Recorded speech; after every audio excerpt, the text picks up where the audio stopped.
So, apparently I just found out the reason why I can never really get to the G spot. And it came from someone who posted up a statement online which read, "We can't reach the G spot anymore because a cucumber has pushed it to the chest."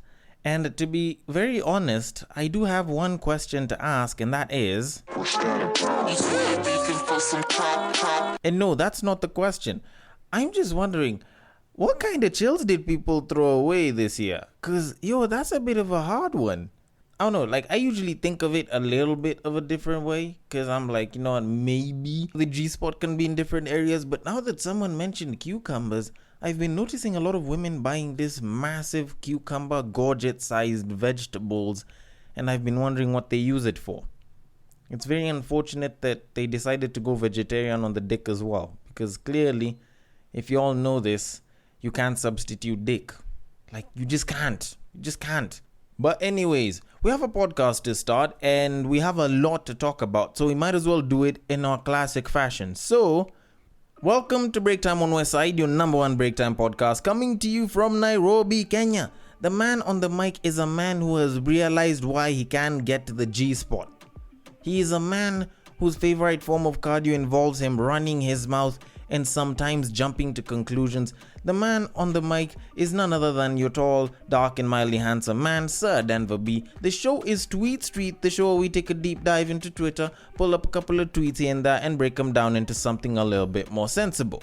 You know, something that you should probably digest and consider in your life a little bit here and there. Now, normally I would want to get into something to rant about and get on to the tweets, but before I do that, I do need to say something a little bit sad first, just to get it out of the way.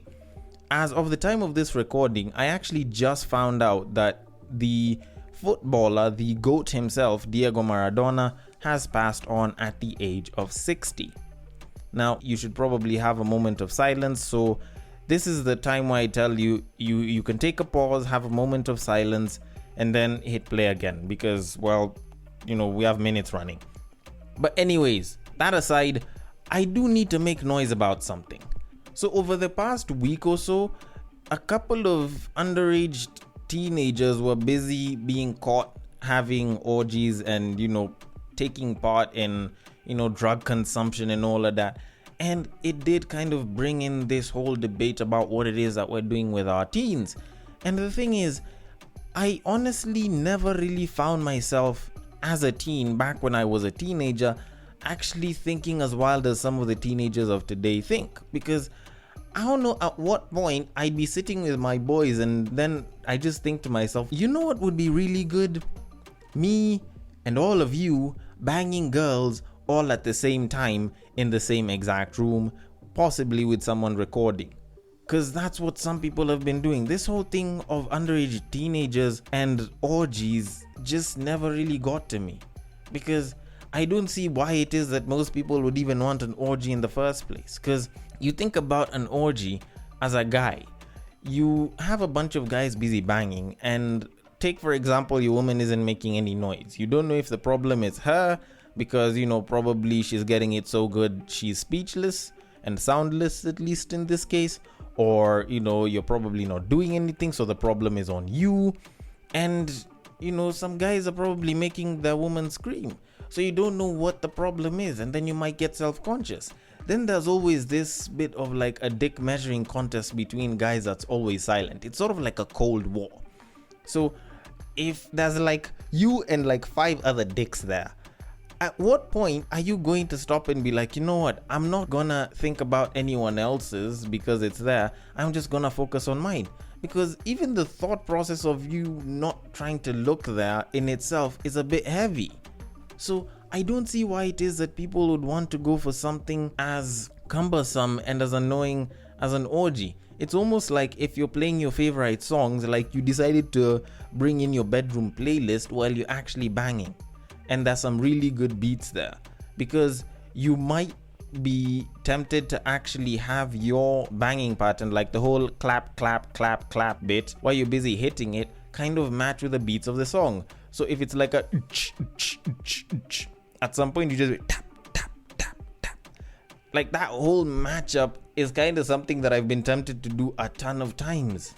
And that'll distract me from the sex, and that'll not make me enjoy the entire experience. And I'm guessing it's the same exact thing with orgies. So why would people really go for them? You can go and do your thing privately between the both of you. Not that I'm saying that teenagers should do it, it's entirely up to you. And if you're gonna do it, at least be safe about it. But you can't say that doing it with a bunch of people around you is going to make it that good. Then another bad thing about it is the people that record this on video, the teenagers that record this, have very pathetic video skills, because a certain portion of the video is dedicated to like a quarter of their body, most of it being their torso, because they're doing it in an overhead selfie position. So they're kind of trying to show everyone, and including half of their face as well.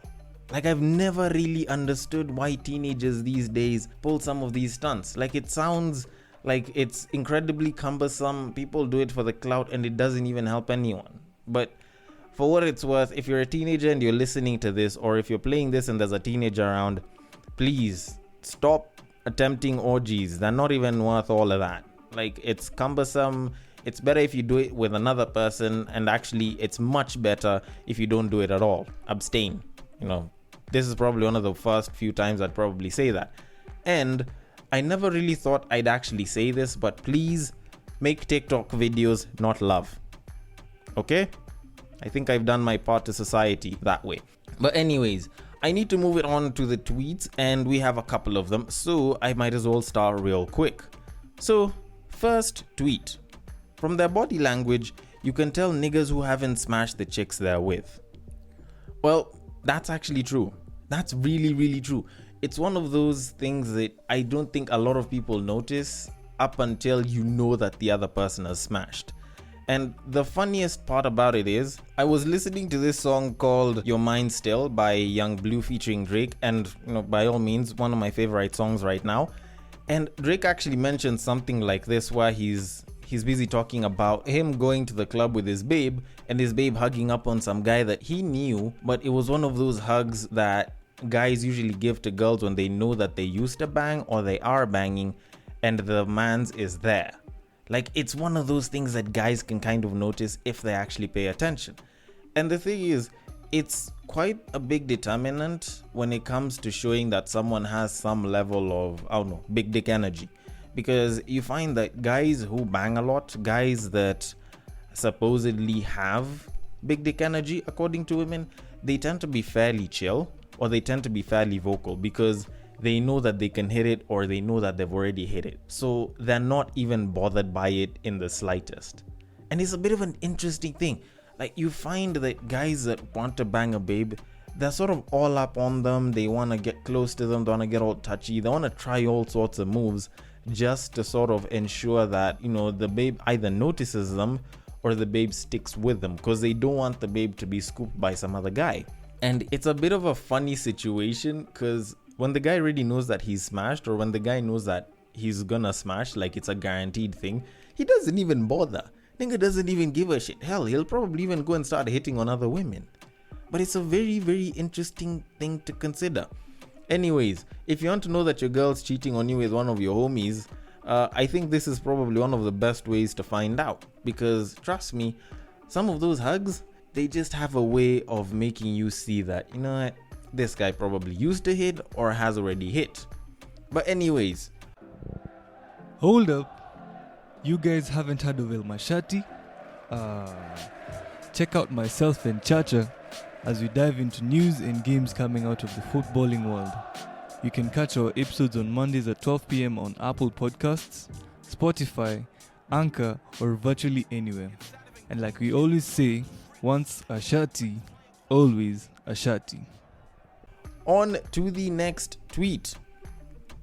Imagine your dad calling you a hoe and you're underage. Imagine the man that has cheated on both your mom and stepmom having the audacity to call you a hoe.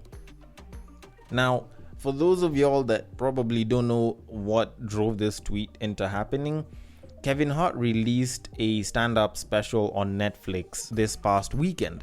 Now, for some of y'all who've listened to it, you can clearly say that you know where this is coming from, because at some point he was making a joke and he mentioned his daughter and he sort of called her a hoe. I didn't exactly listen to it, but I'll go and I'll finish it. And the thing is, people usually tend to catch a feeling over such things, and then they come and they blow up online, and all of a sudden it's like they're trying to tarnish a certain celebrity or a certain person's name. And the truth of the matter is, I think people need to start learning to take a joke. And to use a line that I used last week on people and taking compliments, if you could take a joke the same exact way you take dick, then the world would probably be a much better place. And truth of the matter is, a lot of people like to take things a little too seriously right now. We're in a generation where everyone catches a feeling and can post it up online, where if someone doesn't feel good, they can go and say that they don't feel good and expect some level of validation or support from the internet. And in as much as that sounds good, to a huge extent it's absolute trash. Because when you look at where comedy comes from, when you look at jokes and satire, they take certain situations of real life and they blow it up and they turn it into something humorous and funny. So if you're unable to take the joke, then it's okay. You can just keep quiet and sort of just back down from it. But if you're going to come out and start complaining, oh, why'd you make this joke, blah, blah, blah, it's not politically correct, it's not morally correct. Whenever you start complaining about a joke and yet it's just meant to be funny, you've already killed the mood. And ideally, we're all trying to be happy here. Yes, you're taking a bad situation and you're making fun of it. Yes, you're taking a stereotype, you're taking a bias, you're taking a certain issue with society and you're turning it into comedy. In reality, it's not meant to bring out some level of malice, but it's meant to sort of just bring some humor and make the world a little bit nicer. And the problem is there's some woketivist somewhere that's busy catching a feeling over the whole thing, saying that you're not being nice to people and that you're being, you're having double standards, that you're being racist, you're being stereotypical, you're being biased, and they don't understand where jokes come from. Because those same things, those same issues that we have with society are what make some of the best jokes. Yes, of course, there's some jokes that seem like they go a little too far, but the truth of the matter is, it's simply a joke. It's meant to be taken lightly. And for anyone that knows me closely, we all kind of have this thing where it's like, we roast the ones we love. We can always make fun of the people that we like and that we're close to, because it's all meant for fun. There's nothing too serious about it. Plus, it's a pretty good way to kind of give yourself thick skin. But when you have a certain woketivist coming out and they're busy saying, no, this is bad. No, you shouldn't be saying that. You shouldn't be doing blah, blah, blah. That's not morally correct. It's not socially correct. And it's not politically correct. At some point, you kind of think about it and you're like, then if that's the case, then will we ever have nice jokes? Will we ever actually have a good sense of comedy when there's a bunch of people complaining here and there about you not being representative or you not caring about someone else's feelings? Like, part of comedy requires you to not give a damn about somebody's feelings. Like, it is what it is. Like, I'm not a comedian, but at least I know that much. So, I don't know, like, at times I feel like woketivists need to be stopped and need to be silenced and, duct taped and hanged somewhere so that they can just chill for a bit, so that we can enjoy jokes as they are. Because, I've never really liked it. But anyways, I should probably move it on to the next tweet, because I feel as though I've kind of spoken about the whole comedy thing a little bit too much. So, next tweet. Eligible 30-year-old bachelors preferring 23-year-old women is not a condemnation of their older age mates. When you loudly preferred older men through your 20s, none of us wrote threads lamenting your condemnation of us. Let men vocalize their preferences in peace. Now, according to a certain study that I saw not too long ago, women between the ages of 21 and 24 years old had the most matches in online dating sites, which showed that they were considerably more attractive than the women of the other age ranges. Of course, when you look at the other ages, it's usually from about 24, 25 going up, and so on and so forth. But the curve kind of slopes down. And the truth of the matter is, when women are between the ages of 21 and say around 25, that's when they're super attractive. That's when a lot of them tend to be really, really hot.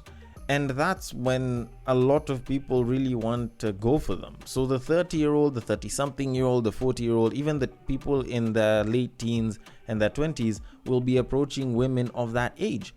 So when you find that some woman is online busy complaining that, oh, when older guys go for blah, blah, blah, it's such a bad thing. Oh, whenever you see a 30-year-old man going for a 20-something-year-old woman and it's in the early 20s, I sense predatory vibes. It just gets me the wrong way, because it's not like those women can't say no. Like, they're fully grown adults. No one has held a gun to their head. No one has put love potion in their drink or on their food or anything, or even in their food. No one has promised them, the idea of being a queen and they'll have whatever it is that they want, like the world. Although, wait, actually, now that I think about it, that last bit, people actually do promise that quite a bit.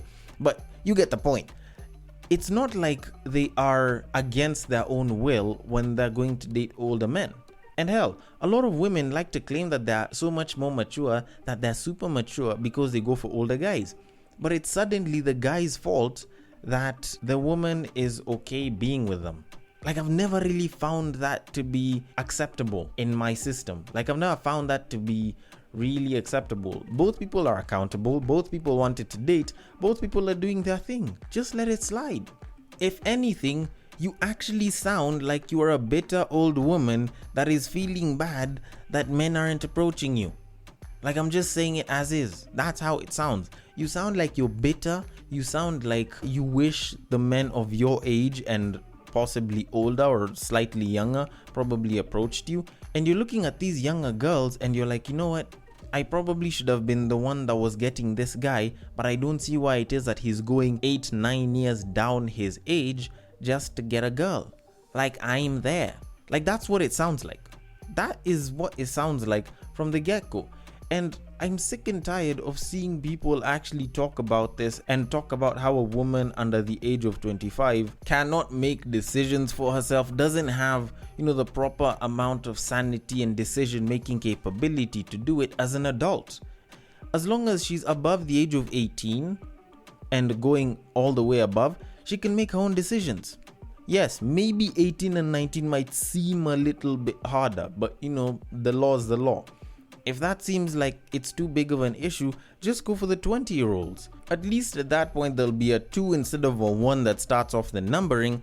And, for the most part, most people from the age of 20 going up have matured a little bit. They still don't have high school behaviors and thought processes as opposed to most teenagers.